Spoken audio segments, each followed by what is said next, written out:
Live from Los Angeles, in the very house where Michael Jackson wrote the iconic album Thriller 40 years ago, is his son, Prince Michael Jackson. Prince Michael Jackson, thanks for joining us this morning on Good Morning Britain.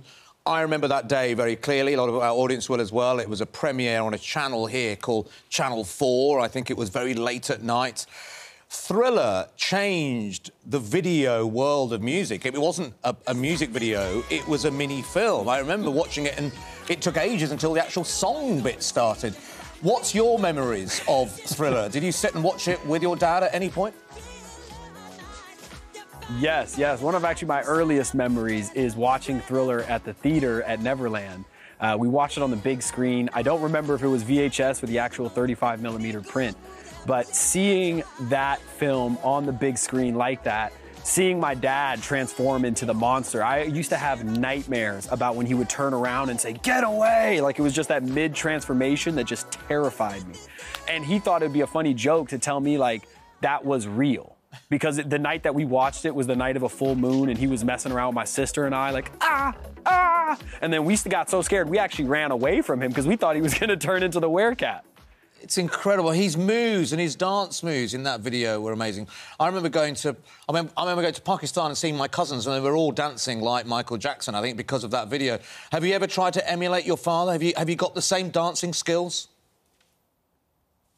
I definitely do not, and I think to say that the dancing in that is amazing is an understatement. I think it's iconic. If you look at anybody who's been successful in their dancing career, almost at one point in their career, they have tried to emulate parts or if not the whole Thriller dance. And it is a staple of the month of October. People doing the I'm not even gonna really try to do it because it's just gonna look bad, but it is iconic. It is, it's one of a kind. Yeah. And we know, I mean, you know, it remains one of the greatest albums of all time, doesn't it? There's no doubt about that. It was interesting, I was reading that Princess Diana, she was a big fan of it. She'd listen to it on repeat, wouldn't she? And I know that she was close friends with your father. Yes, very close friends. I never got to meet her. Every time my father used to speak about his relationship with her, it was filled with so much love, but also at the same time sorrow because he had lost a friend that he was so near and dear to his heart. And he just felt like, as he explained it to me, that he felt connected to her in a way that he didn't really have those connections with other people. And I think that based off of what he was telling me, they kind of fed off each other in the sense that this love was communal and he loved how she loved and he loved how she tried to be a great mom to her children and how she wanted to just be a good person. And that was all that he was about. He wanted to be a great father and he wanted to be a great person. And I felt like there was just so much synergy there. And when he would speak about her, it was with so much love, but also some sorrow because he had lost such a good friend. What was your father like as a father? I know you've spoken about this in the past, of the sort of the words of wisdom or the advice he would give you at the time that has remained with you, and I guess that's what keeps him alive for you. Tell us a little bit about that, the sort of things he would say to you and the guidance and help he's provided you. I can talk about this for a long time. I feel like with my father, I got the complete package. I got those words of wisdom. I got those kind of childlike prank moments, like when he was telling us about Thriller, the music video. And it's the whole piece of that, you know? He gave me so much nuggets of information that I still lead with love, and that was his biggest message, and that's what I like to do, whether it's in professional, for-profit work, or if it's in not-for-profit charitable work. It's all about leading with love.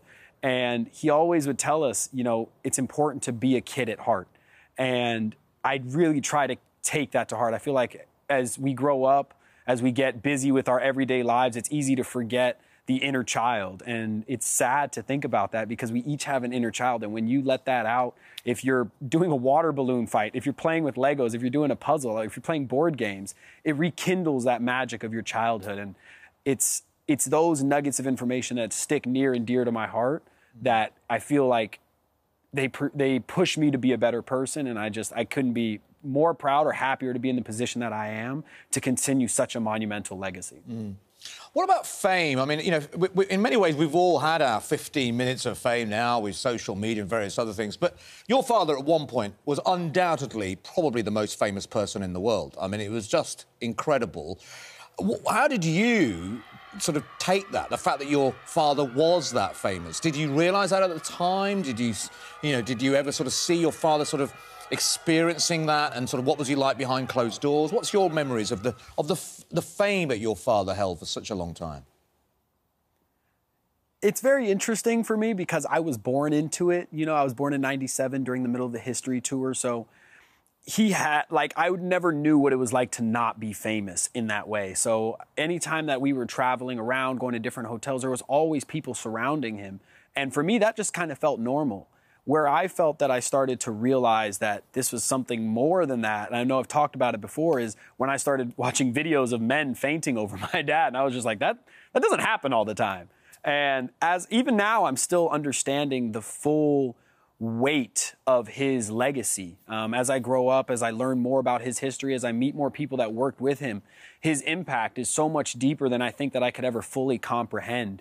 And I always, like, it's gratifying for me. Like, I have so much love for my father as a human being, as my father, but the work that he put into his profession and the dedication that he had to it is inspirational, and it pushes me to go forward and to be better. But I also like to just take a moment, sit back and be like, you know, my dad really was the greatest. He is the greatest. And that's worth celebrating. And that's why we're here celebrating the 40th anniversary of the greatest selling album of all time. Yeah. And something else you're going to be celebrating, isn't it, is a return of your annual Thriller Night, your Halloween party that I think it's 8th year now that you have.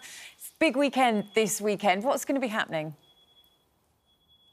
Yes, ma'am. This is our, it's called Thriller Nights. It's our annual fundraiser. My family has hosted this event unofficially for 10 years, and this, I believe, is our 7th official year, which is an amazing honor because 7 is a lucky number for my father. It's a lucky number for me.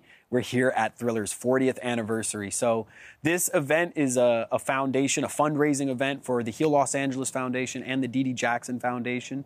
Both of these foundations are run by myself and my family members, my cousins, TJ and Taj. And it plays into the whole legacy, in my opinion, because a big piece of my father's legacy is giving back. You know, he's in the Guinness Book of Records for being the most philanthropic or giving the most to charity. And as amazing as he was and is as an artist and as a performer, I feel like it's important to continue that message of love and positivity, because as you're talking about, we've seen fame in so many different ways, whether it's through TikTok or Instagram. And fame is cool, but living a life of purpose, living a life of service is so much more important. And to be in this position that we are, to celebrate the greatest selling album of all time while benefiting the children of Los Angeles and being able to provide such an amazing event, not only for the people who are coming on Friday and Saturday, but we're also bringing in 300 kids from our programs at Heal Los Angeles, from our programs at D.D. Jackson Foundation, and from a few other lucky kids who are going to be joining us as well. It sounds incredible. And I know the Americans love Halloween, and yours sounds even extraordinary. What was Halloween like when you were with your father? I think I read somewhere that trick-or-treating was a little bit different because you had to be slightly wary, didn't you, when you went trick-or-treating with your dad? Tell us about that. Yeah, so Halloween is one of, like, my siblings and I's favorite holiday because of the memories that are associated with it. You know, when we were growing up, we were always wearing masks. My dad wanted to protect our identity from, like, the public so we could live some sense of normalcy when we went out without him. But obviously, when you go out, you want to spend time with your parents. You want to do things together. And it's tough when you're the most famous person on the planet to go to the grocery store. So my dad used to dress up to try and hide his identity, but ultimately people would end up recognizing him. So Halloween was that perfect opportunity where we could all dress up in costume and go and just be like a normal family. And there were some years where we couldn't go trick-or-treating for whatever reason, if it was because he was worried about our safety. We would be at Neverland, I remember, in the toy room, and he would bring in these big black garbage bags just filled with candy. And we would be sitting there on the table trading, like, different candy bars, like my brother, my sister, and my dad and I, just like, oh, you got this? Oh, let's trade that. Is it right? He wouldn't let you eat the treats that you got when you went out in case they were poisoned? He was worried about them. He was worried about them. Is that right? Yeah. Exactly, exactly. Yeah. Yeah. Yes, I know I've been told in the past that some people were putting razor blades or something like that in candy, and my dad wanted to make sure that we were very safe. So it was about the experience of going door to door and saying trick or treat and getting the candy in the bag. But ultimately, he would replace that with a lot more candy and then give us a timeline. You can't eat all this candy. Yeah. You have to finish it by tomorrow. Can I just ask lots you, of tummy aches. Can I just ask you very quickly, Rolling Stones have labelled Harry Styles, we all love Harry Styles, but they've labelled him the new king of pop. It's caused a bit of controversy among fans. What do you think of that? I think, you know, we've come in this situation before. Harry Styles is an incredible artist, and he's got his own genre, and he's definitely an amazing artist. But the King of Pop was a moniker that really my dad earned in a time that, you know, the access to information, the access to popularity and fame wasn't as easily accessible as it is today. And with so many other social factors that you have to take into consideration at that time, you know, I do feel that my father is the king of pop, will always be the king of pop, and it's not something that you can ever take away because we've just evolved so much as a society that those same factors will never be the same. Okay. So when you look at from where my father started to where he ended versus where all these other people started to where they ended, it's just night and day of a difference. All right. Prince Michael Jackson, it's been great to speak to you. Thank you so much. Good luck with your Halloween party. Thanks for joining us this morning on Good Morning Britain. Thanks very much.